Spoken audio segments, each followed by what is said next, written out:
सो अगर आप एक नॉन आईटी स्टूडेंट हो, आईटी में शिफ्ट होना चाहते हो, उसमें अपना करियर बनाना चाहते हो, तो ये वीडियो आपके लिए।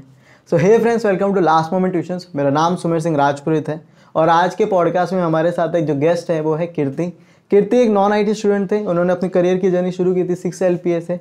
अभी उनका 1 करोड़ का पैकेज, उन्होंने सारी टॉप कंपनीज क्रैक की है। गूगल हो गया, अमेजोन हो गया, माइक्रोसॉफ्ट हो गया, उबर हो गया और अभी करंटली वो एटलासियन में जॉब कर रहे हैं।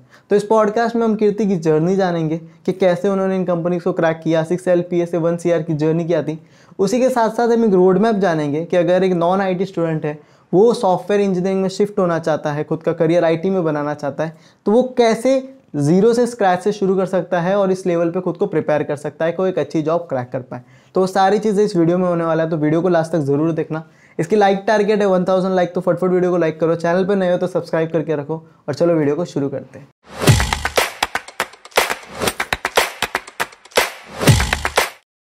Welcome Kirti to Last Moment Tuitions. Thank you so much, बहुत ही अच्छा लग रहा है यहाँ पे आके एंड एक्साइटेड आपके सारे क्वेश्चंस आंसर करने के लिए। कीर्ति, हम एक इंट्रोडक्शन से शुरू करते हैं। आप अपने खुद का एक इंट्रोडक्शन दे सकते हो बेसिक सा? हाँ जी, श्योर। सो मैं नॉन आईटी स्टूडेंट हूँ। जैसा कि आपने कहा, एनआईटी से पढ़ी थी तो सबको लगता था कि एनआईटी के ठप्पे की वजह से बहुत अच्छी जॉब लग जाती है, बट ऐसा नहीं है। मतलब आप एक बार इंडस्ट्री में घुस जाओ, उसके बाद आपकी स्ट्रगल है। 6 LPA एकदम ही बेसिक होता है, तो सब कुछ खुद पढ़ाई करके स्टार्ट किया।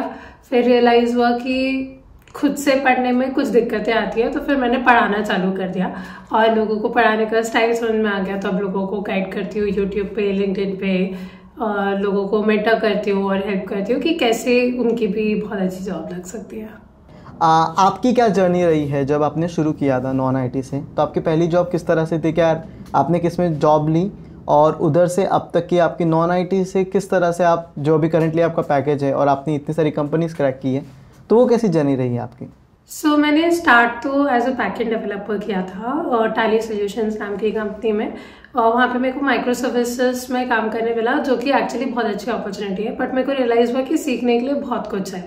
तो सॉफ्टवेयर डेवलपमेंट में क्या होता है, एक फ्रंट एंड होता है, एक बैक एंड होता है। बेसिकली फ्रंट एंड जो आप डिवाइसेस पे देख पा रहे हो, बैक एंड मतलब जो सर्वर्स में जो बैक एंड पे चल रहा है पीछे, है ना।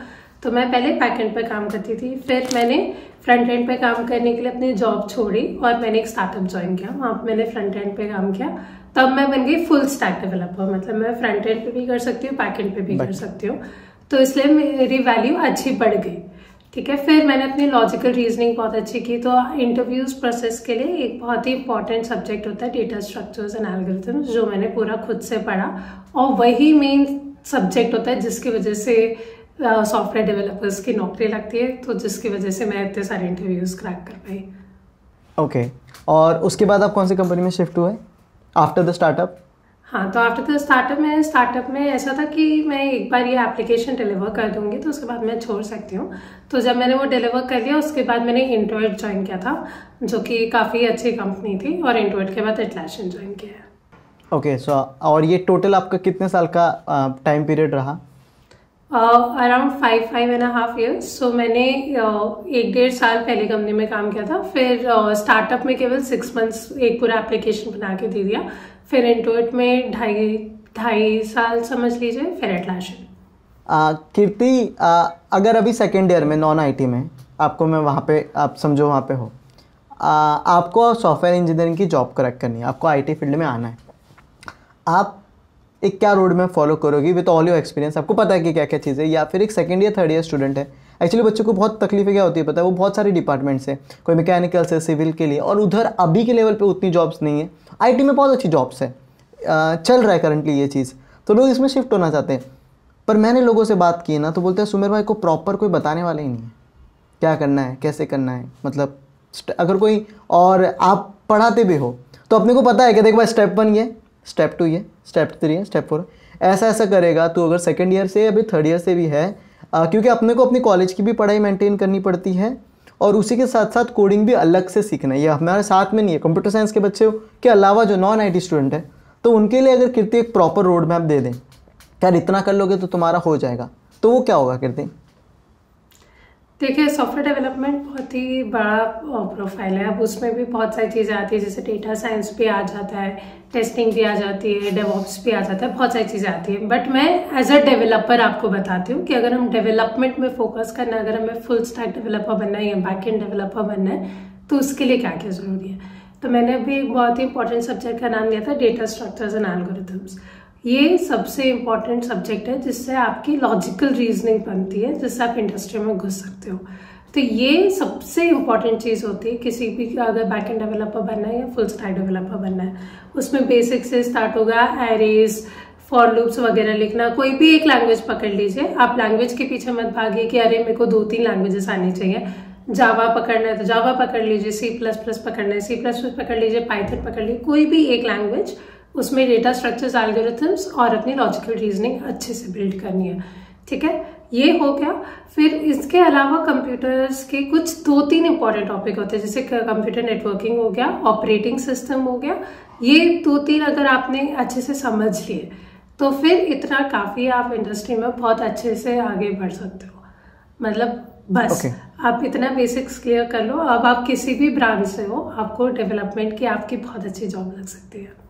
तो अगर मैं इसको सम अप करूँ तो सबसे पहले आपको एक कोडिंग लैंग्वेज पकड़नी है, कोई भी पकड़ सकते हो, लेकिन मेन फोकस है उसके बाद हमें उसको डीएसए सीखना है, डेटा स्ट्रक्चर एल्गोरिथम। अगर हम कर लो तो उसकी प्रैक्टिस कहाँ से करनी है, कुछ अगर आप रिसोर्सेज बता सकते हो। तो प्रैक्टिस करने के लिए आजकल बहुत सारी फ्री वेबसाइट्स अवेलेबल है। मैंने लीडकोड से की थी, गीक्स फॉर गीक्स भी अवेलेबल है, या इंटरव्यू बिट अवेलेबल है। आजकल बहुत सारी है, कोड स्टूडियो है, कोडिंग निंजास की बहुत सारी है। आप बेसिकली डीएसए टाइप कीजिए, बहुत सारा आ जाएगा आपको, जिससे यूज़ करने में आपको सबसे ज़्यादा आसान आपको फील हो, आप वो यूज़ करो। कुछ लोग क्या करते हैं, इसको कॉम्पिटिटिव प्रोग्रामिंग की तरह करते हैं कि एक बेसिकली कॉम्पिटिशन कर रहे हैं डीएसए का। तो उसके लिए कुछ बच्चे कोड फोर्सेस और कोड शेफ यूज़ करते हैं। बट मेरे अकॉर्डिंग, मैंने कभी नहीं किया है, और मेरे अकॉर्डिंग केवल जॉब लेने के लिए आपको कॉम्पिटिटिव प्रोग्रामिंग की जरूरत नहीं है। ये बहुत ही कॉमन क्वेश्चन है जो सब बच्चे पूछते हैं कि क्या कॉम्पिटिटिव प्रोग्रामिंग ज़रूरी है। नहीं, ज़रूरी नहीं है। अगर आपका डीएसए, आपका लॉजिक अच्छा है तो ज़रूरी नहीं है कि आपको कॉम्पिटिशन में पार्टिसिपेट करना आना चाहिए। अगर आप इंटरव्यू में क्वेश्चन का आंसर कर पा रहे हो, अगर आप कोड लिख पा रहे हो, तो आपका हो जाएगा। तो समझो डीएसए हो गया, कोडिंग लैंग्वेज सीख गए, उसके बाद का स्टेप क्या करना है, मतलब जॉब कहाँ से, क्या कहाँ से, कीर्ति दीदी बताओ। तो देखिए, आजकल ऑफ कैंपस भी बहुत सारे अपॉर्चुनिटीज़ हैं। हैकाथॉन्स अवेलेबल है कि आप डीएसए के आप जैसे 1 घंटे में 2 क्वेश्चन कर लो, 3 क्वेश्चन कर लो। बहुत सारे हैकाथॉन्स होते हैं, कॉम्पिटिशन्स होते हैं कि आप उनमें पार्टिसिपेट करो, आपको इंटरव्यू की अपॉर्चुनिटी मिल जाएगी। वो भी होता है, या तो आपके कॉलेज के प्लेसमेंट्स तो होंगे। अब जैसे आप किसी भी कंपनी को अगर टारगेट कर रहे हो, जैसे अमेजोन को टारगेट कर रहे हो, तो अमेजोन भी कुछ कोडिंग चैलेंजेस करता होगा, उसमें डीएसए रिलेटेड क्वेश्चन से पूछेंगे। तो आप अमेजोन के कोडिंग चैलेंज में कर लो, जैसे इंटुइट भी कोडिंग चैलेंजेस करता है। तो आप कंपनी वाइज आपको पता रखना पड़ेगा। वो पता रखने के लिए आपको एक्टिव होना पड़ेगा। जैसे आप अगर लिंक्डइन पे एक्टिव हो, या अगर आपको अपॉर्चुनिटीज़ के बारे में पता रखना है, तो आप उस फील्ड में लोगों को फॉलो करो। जैसे अगर मेरे को किसी चीज़ के बारे में पता पड़ता है, कोई अपॉर्चुनिटी के बारे में, तो मैं डालती हूँ ऑनलाइन, राइट। तो ऐसे और भी बहुत सारे क्रिएटर्स हैं जो डालते हैं, तो आप उनको फॉलो करो ताकि आपको अपॉर्चुनिटी के बारे में पता रहे, और जैसे अपॉर्चुनिटी आए आप दो।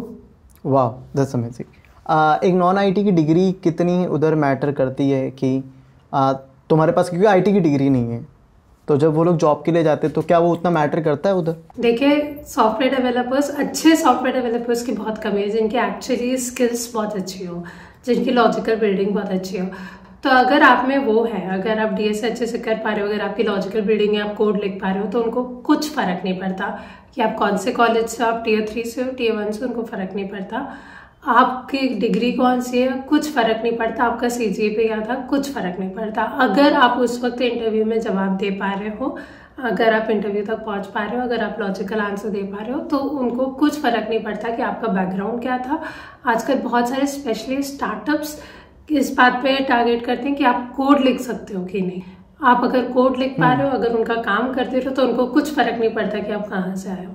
वाह, दैट्स अमेजिंग। प्रोजेक्ट कितना मैटर करता है कीर्ति? जो लोग कहते हैं कि एक बार डीएसए सीखने के बाद आपने खुद कुछ प्रोजेक्ट बनाए हुए रहने चाहिए, तो जैसे प्रोजेक्ट है वैसे ही competitive programming basically plus point है। तो जब आप रेज्यूमे में डालते हो तो लोगों को पता पड़ता है कि हाँ, आप ये एक्स्ट्रा काम बहुत अच्छे से कर सकते हो, मतलब वो it is like a confirmation कि हाँ आप कोडिंग कर पाते हो। क्योंकि देखिए हर एक जॉब पोजीशन के लिए लाखों लोग अप्लाई करते हैं, राइट? तो आपको स्टैंड आउट होना है, तो वो प्रोजेक्ट और कॉम्पिटिटिव प्रोग्रामिंग की रैंक या ऐसी चीजों से आप स्टैंड आउट होंगे। ये मस्ट हैव नहीं है, ऐसा नहीं है कि इसके बिना आपको जॉब नहीं मिलेगी, आपको निकाल दिया जाएगा। बट अगर आपने कोई प्रोजेक्ट किया होगा तो इससे लोग इम्प्रेस होंगे बेसिकली। अच्छा, तो वो तुम्हारे स्टैंड आउट कराने में तुम्हारी मदद करता है कॉम्पिटिटिव प्रोग्रामिंग और जो प्रोजेक्ट्स हैं। तो अगर आपको बेसिक डीएसए आता है तो आप अच्छे लेवल पे इसको क्रैक कर पाओगे। हाँ जी, इवन ओपन सोर्स अगर कुछ लोग बच्चे करते हैं तो बेसिकली कुछ कोड होता है जो ओपन में अवेलेबल है, आप उसमें कंट्रीब्यूट कर रहे हो, तो that is called open source contribution. तो कुछ लोग कहते हैं कि वो भी करोगे तो आपकी जॉब लग जाएगी। हाँ, ये सब प्लस पॉइंट्स है, इसमें से कुछ भी मस्ट हैव नहीं है। अगर आपका ये है तो आपको स्टैंड आउट करने में हेल्प करेगा, बस इतना सा बात है। मिस्टेक क्या करते हैं नॉन आईटी स्टूडेंट? आपने भी बहुत लोगों को देखा रहेगा, नॉन आईटी का आईटी स्टूडेंट्स भी, कि क्या ऐसा प्रॉब्लम है कि वो लोग जॉब्स क्रैक नहीं कर पाते। कुछ बेसिक सी टॉप 2 या टॉप 3 मिस्टेक्स आपने देखी है बच्चों में, जो गलतियां वो लोग कर रहे हैं, या फिर आप उनको रोके, यार ये मत करो यार प्लीज़ यार, क्या कर रहे हो? 2-3 क्या मैं आपको ऐसी बहुत सारी गिना सकती हूँ। तो सबसे जो टॉप मिस्टेक लोग करते हैं वो ये करते हैं कि नंबर ऑफ लैंग्वेजेस पे फोकस करते हैं कि अरे मुझे C++ भी आना चाहिए, मुझे जावा भी आना चाहिए, मुझे पाइथन भी आना चाहिए। तो लोग बहुत सारी चीज़ों में फोकस करते हैं और कुछ भी बहुत अच्छे से नहीं कर पाते हैं। तो ये नंबर 1 मिस्टेक है। नंबर 2 मिस्टेक ये है कि वो लोग लॉजिक पे ध्यान नहीं देते हैं और मतलब थोड़ा थोड़ा कर लिया बट कुछ भी बहुत अच्छे से नहीं कर पा रहे हैं। मतलब एक्चुअली उसको अपने आप को स्किल नहीं बना रहे, बस वो टीपने का काम कर रहे हैं या ट्यूटोरियल देख लिया और अज्यूम कर लेते हैं कि हमसे हो गया। वो एक्चुअली बैठ के कोड नहीं लिख रहे हैं। तो आपकी स्किल लेवल तभी डेवलप होगी जब आप बैठ के खुद से कोड लिखोगे। तो अनलेस आप वो नहीं कर रहे हो, आप अपने आप को एक स्किल सॉफ्टवेयर डेवलपर नहीं कह सकते। और जैसे मेरे ख्याल से ये होता है कि आपने एक बार अगर कुछ कर लिया तो बच्चे क्या करते हैं, फिर उनसे अगली बार नहीं होता तो वो गिव अप कर देते हैं, रोने लग जाते हैं कि यार नहीं हुआ। एक बार में ऐसा कोई टॉपिक नहीं है जो आपको एकदम समझ में आ जाएगा। आपको बार बार उधर वापस जाके प्रैक्टिस करनी पड़ती है। ऐसा नहीं कर सकते कि अरे एक बार हमने डीएसए किया था किसी जमाने में 2 साल पहले, तो अब हम रोने लगेंगे अगर हमसे नहीं होगा। तो ऐसा किसी से भी नहीं होता। आपको एक कांस्टेंट प्रैक्टिस करनी पड़ती है, आपको हमेशा से उसके टच में रहना पड़ेगा। आप अगर मैं भी आज भी इंटरव्यू देने जाऊंगी तो मुझे 1 हफ्ता प्रैक्टिस करना पड़ेगा। हाँ, आपको लॉजिक क्लियर है, आपके बेसिक्स क्लियर है, बट आप फिर से करोगे तो आपको प्रैक्टिस करके ही जाना पड़ेगा। तो रोने की बजाय उसके टच में रहो, प्रैक्टिस करते रहो। वाह, दैट्स अमेजिंग। मेरा एक और क्वेश्चन था, आपने लॉजिक बिल्डिंग के बारे में बात की कि लोग ऊपर से चीज़ें कर लेते, लॉजिक बिल्डिंग पे फोकस नहीं करते, प्रॉब्लम सॉल्विंग पे फोकस नहीं करते। लोग शुरुआत में कोशिश करते, फिर नहीं होता तो उनको छोड़ देते। आपने भी देखा रहेगा, शायद से हम भी कोशिश काफ़ी चीज़ों में कभी कभी अपन आगे बढ़ गए, कई चीज़ों में हम भी यही करते हैं। तो अगर आपकी एक एडवाइस होगी कि किस तरह से अपनी लॉजिक बिल्डिंग बढ़ाई जाए डीएसए में ताकि हम ज़्यादा प्रॉब्लम सॉल्व कर पाएँ, तो वो क्या आप एडवाइस देना चाहोगे? तो मैं ये एडवाइस दूंगी कि मतलब कंपेयर मत करो किसी से। हो सकता है कि किसी को ट्रीज जल्दी समझ में आ गया और हो सकता है कि आपको कोई और टॉपिक अच्छे से ज़्यादा समझ में आ गया। तो इंस्टेड ऑफ कंपेयरिंग आप टाइमर लगा के अपनी गलतियां नोट करो कि आपने अभी एज केस क्यों मिस किया, और आप बार बार प्रैक्टिस करते रहो। खुद से प्रैक्टिस करो, केवल ट्यूटोरियल मत देखो या केवल किसी पे डिपेंड मत हो। खुद से लिख के देखो और फिर सोचो कि तुमसे क्वेश्चन क्यों नहीं बन पाया। अगर ये क्वेश्चन में ये एज केस मिस हुआ तो उसको नोट करके रखो, और अगली बार जब वैसा ही सिमिलर क्वेश्चन आए, सिमिलर एज केस आए, तो तब मिस ना करो। तो ऐसे अपनी चीट शीट बनाओ और तुम्हारा खुद का एक प्रोसेस होगा। जरूरी नहीं है कि अगर किसी और के लिए कोई चीज आसान है या टफ है तो तुम्हारे लिए भी सेम हो।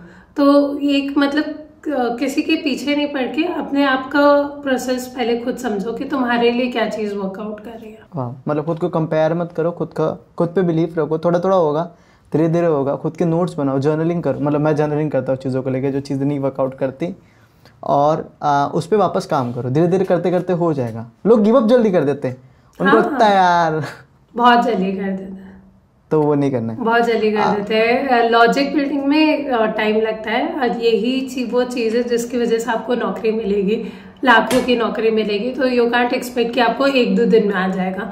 आपको कम से कम थोड़ा टाइम तो देना होगा ना, कुछ महीने दोगे ना उस पर बैठ के अपना लॉजिक बिल्ड करने के लिए।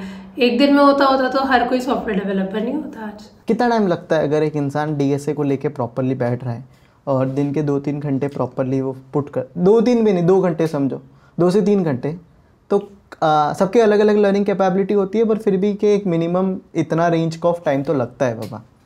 रफली मैं कहूँगी कि आप अगर पहली बार कर रहे हो 3 महीने तो आराम से लेके चलो, 2-3 महीने। अगर आप रोज़ 2-2 घंटा भी कर रहे हो तो, क्योंकि आपको कुछ टॉपिक्स तो इनिशियली आपको करने पड़ेंगे, फिर उनका रिवीजन करोगे, फिर आप कुछ एडवांस टॉपिक्स में पहुंचोगे, तो आराम से 2-3 महीने का तो टाइम आपको निकाल के रखना चाहिए अगर आप रोज़ 2 घंटा प्रॉपरली कर रहे हो तो। अच्छा, मतलब 3 महीने तो मिनिमम अपने को जाएंगे अच्छे से करने के लिए। तो ये थी आज की वीडियो। आई होप ये वीडियो आपको अच्छी लगी रहेगी। इसी के साथ साथ कीर्ति का खुद का यूट्यूब चैनल है और उनका कोडिंग का भी एक चैनल है, तो दोनों चैनल की लिंक मैंने नीचे डिस्क्रिप्शन में डाल के रखी है।